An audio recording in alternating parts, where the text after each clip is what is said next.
The NBA is terrified of the Houston Rockets after the complete 180 they just pulled from the way they looked in Game 1 to the way they looked in Game 2 against the Golden State Warriors, and Jaylen Green finally showed up as the top player on this Houston Rockets squad.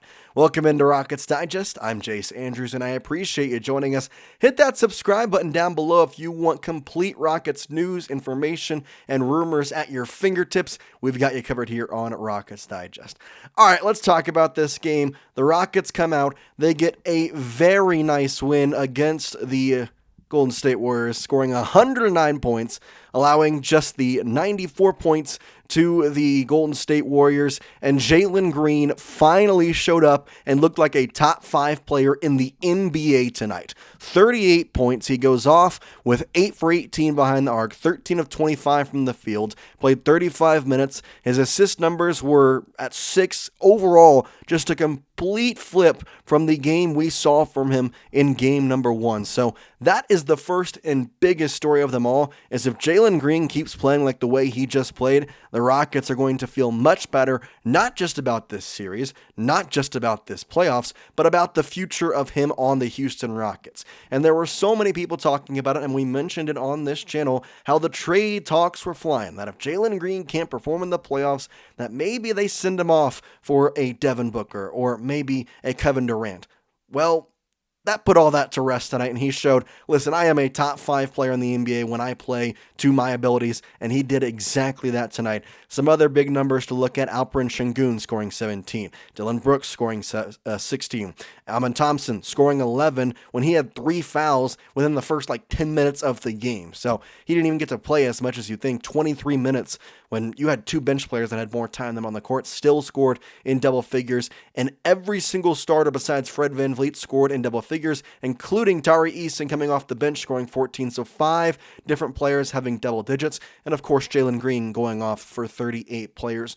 I can't tell you how big the game from Jaylen Green we just saw actually was in terms of the way the Rockets and the Warriors handle the rest of this series. But the first thing I want to mention is Ime Udoka's game plan completely flipped in the 180 to how they played in game number 1. If you think about the way that game number 1 happened, it was a Steph Curry show. It was showing him how he can go off 30 points, and obviously Jimmy Butler, injury tonight, which we'll talk about, but he had a good game. And tonight, completely different. Ime Udoka's defense was probably the most physical defense I have seen in the NBA all season long, not just in the playoffs, not just in, the Rockets. I think in the entire NBA, this was the most physical game I have seen in, honestly, a long time. Like I mentioned, 94 points for the Golden State Warriors. When we take a closer look at these stats, you've got Curry, who still got 20 points. He got his dues, but 12 points for Moses Moody, who, again, the fact that Moses Moody was the 2 tonight and could be the 2 going forward is such a switch up to this series.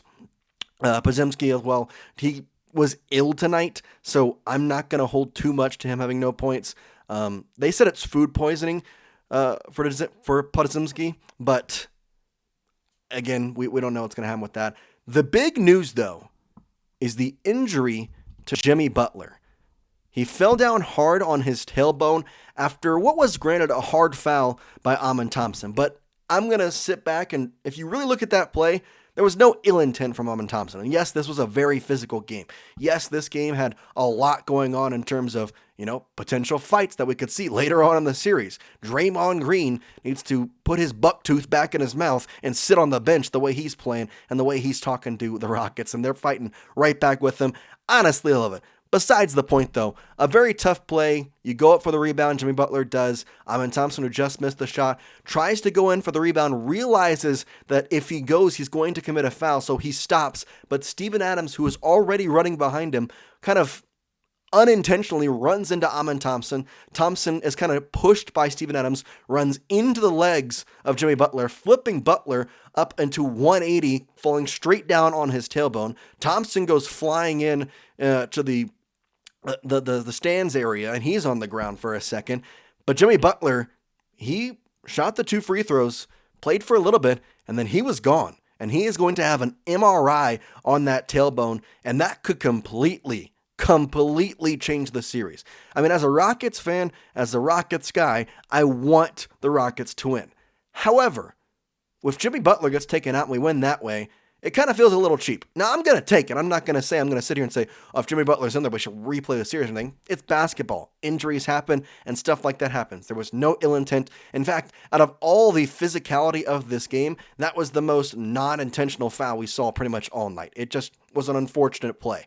And for Jimmy Butler, obviously, I wish him the best. I hope he is healthy. I would like this to be a series where we see both teams to full extent, because even in that situation, I still think the Rockets are the better team, and they showed that tonight. However, with Jimmy Butler, if he does, say, miss a couple of these games, that is a huge switch up. Now, going to San Francisco, it's going to be tough. For a young team, obviously the win tonight was so huge, and Jalen Green going off was big for his confidence and the team as a whole.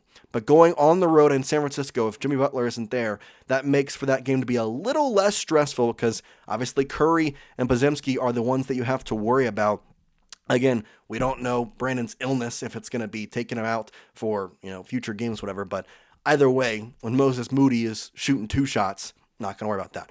But the physicality of this game was definitely there, and Draymond Green nearly got himself ejected from the game. Now, he had one technical early on in the game. There was elbows and fists flying everywhere, and at the very end of the game, there was a little bit of a fight breaking out. Funny enough, Tari Eason was the only one who got a technical in the entire thing, even though the original scuffle, I'll call it, started off with Fred VanVleet and Draymond Green kind of just talking about each other after there was a really physical about 5 minutes of game time at the early to middle part of the fourth quarter.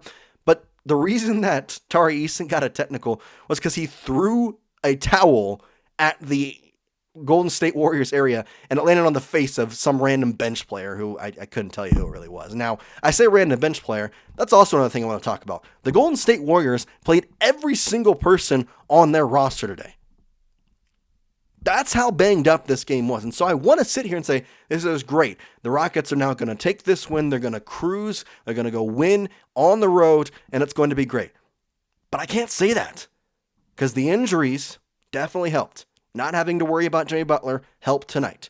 The offense still was there, and the defense was great. And the defense is actually what I'm going to get to here next. But the problem is, when Jimmy Butler comes back, say he's not injured, he's fine, he plays on Saturday.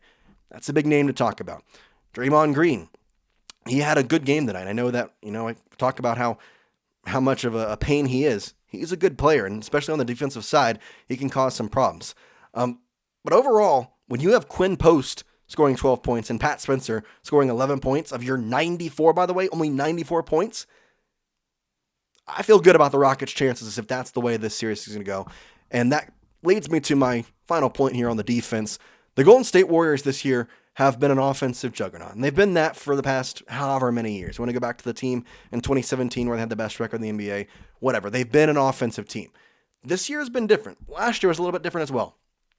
But they only had 8 games this season where they scored fewer than 96 points. 82-game season. You only have 8 games where you do not score 96 points. Quick maths. You're obviously going to go there. You go 74 games where they did not score, where they scored over 96 points.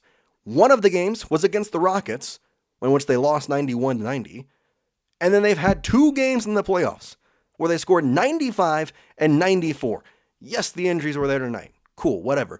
But they played a very good game on this past Sunday. And yet they only scored 95. This Rockets defense is elite.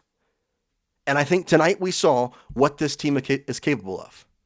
And when you have a guy like Jalen Green, where he was putting up these points all year long, 21, 4.6 rebounds per game, and then he comes out and just is a different player than what we saw in the first game. His 2-game split is crazy. 38 points in tonight's game, 52% from the field, 8 for 18, 44% from behind the arc, compared to a 20% field goal clip and 7 points in game 1. That's the difference right there. If you have Jalen Green playing like this, I think you got this series in a much better spot. And I would partially say this series could be wrapped up. He plays a couple more games like this. I'll say it right now. If Jaylen Green scores 30 points in a playoff game, the Rockets are winning. The Rockets are winning. And it's not going to be close most of the time. And I know this game felt a little closer than it should have. Obviously, there was that last little bit in the fourth quarter where they cut it down to 11 points. I got to be quite honest. I was watching the game, and about midway through the third, late third, I was like, all right, let's start making the video. This is going to be a nice little 15, 20-point win. And then, you only wind up by, I guess you still end up winning by 15 points. However, the point still stands. This game really felt a little bit not as close as it really ended up being. So the control was there, and you got to keep that going. The big thing and the questions that we're going to have for Saturday's upcoming game, the health of Jimmy Butler. If he plays, the Warriors are a different team. If he doesn't play, boy, oh boy, the Rockets can have a field day. Storyline number 2, can Jalen Green continue this offensive perseverance and be the top 5 player in the NBA that we all know he can be? We all know he can be a top 5 player in the NBA when he plays like this. It just kind of depends on those two things. And then obviously the health of the Warriors, Steph Curry, how does Ime Udoka play? And I know that, these are two of the best coaches in the NBA. I know Stephen Kerr has had some, helpful teams with him. He's not had to draft anybody. He's had Steph Curry and KD and Draymond Green and be Max Kellerman here, Andre Iguodala. Like, he's had good teams. Ime Udoka has kind of worked his way up here. However, I digress. Ime Udoka's game plan worked out. Jalen Green was an absolute maniac on the court, and I'm so excited to see what he's able to do in game number 3. And I worry a little bit about that road perseverance because Golden State, they are a winning place. And maybe the arena hasn't been filled as much as it has been, 2017, 2018 for the Warriors. But I guarantee you, a playoff matchup at home against the number 2 seed, a 1-1 series, it's going to be a tough atmosphere in San Francisco.